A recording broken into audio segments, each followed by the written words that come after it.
Tungabhadra dam పురాతనమైన gates కొట్టుకుపోవడం చాలా బాధాకరమైనటువంటి విషయం. తుంగభద్ర బోర్డుకి చాలా మంచి పేరు ఉంది. అంతర్రాష్ట్ర ప్రాజెక్ట్స్లో ఎవరైనా కూడా తుంగభద్ర బోర్డు సమర్థవంతమైనటువంటి నిర్వహణను స్టడీ చేసి వాళ్ళు అమలు చేసేటువంటి వాళ్ళు. అట్లాంటి ప్రాజెక్టులో చాలా ప్రాధాన్యత కలిగినటువంటి ఈ సమయంలో గేట్లు కొట్టుకోవడం అనేటువంటిది చాలా బాధాకరమైనటువంటి విషయం. ఇది ఈరోజు దాదాపు 2.5 లక్షల క్యూసెక్కుల నీళ్లు తుంగభద్ర డ్యామ్ నుంచి అవుట్ఫ్లో ఉందంటే రైతుల కళ్ళల్లో నీళ్లు వస్తూ ఉన్నాయి. ఈ సంవత్సరం అనంతపూర్ జిల్లా అయితే మొత్తంగా కూడా ఖరీఫ్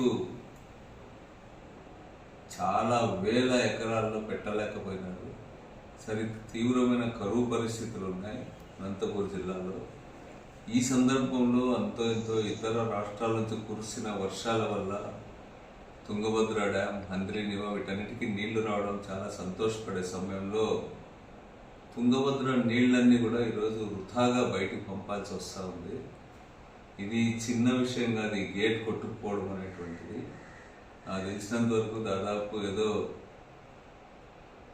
పునాది స్థాయి తప్ప నీళ్ళన్నీ కూడా బయటికి వదిలివేసేటువంటి పరిస్థితి వచ్చింది. ఆ నీళ్ళన్నీ ఖాళీ చేస్తే తప్ప ఆ గేటును మూసివేసి ఉన్న నీటితో నడిపేటువంటి పరిస్థితి ఉంది. అందుకనే యుద్ధ ప్రాతిపదికన వెంటనే ఆ గేట్ని బంద్ చేసేటువంటి ప్రయత్నం వెంటనే చేయాల్సినటువంటి అవసరం ఉంది.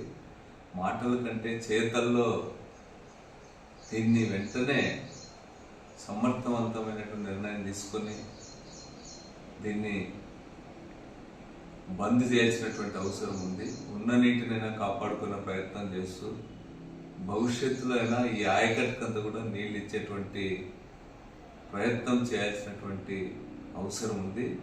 ఇది వీళ్ళు చెప్పినంత సులభంగా లేదు. దాదాపు 10 టీఎంసీల నీళ్లు వృథాగా బయటికి వదలాల్సింది వస్తూ ఉంది.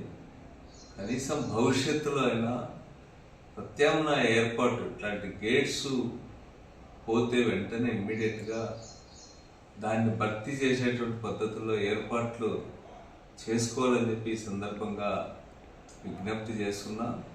ఇది కేంద్రము, అదేవిధంగా ఆంధ్ర, అదేవిధంగా మన తెలంగాణ రాష్ట్రము, కర్ణాటక ప్రధానంగా అందరూ కూడా సంబంధించినటువంటి ప్రాజెక్టు.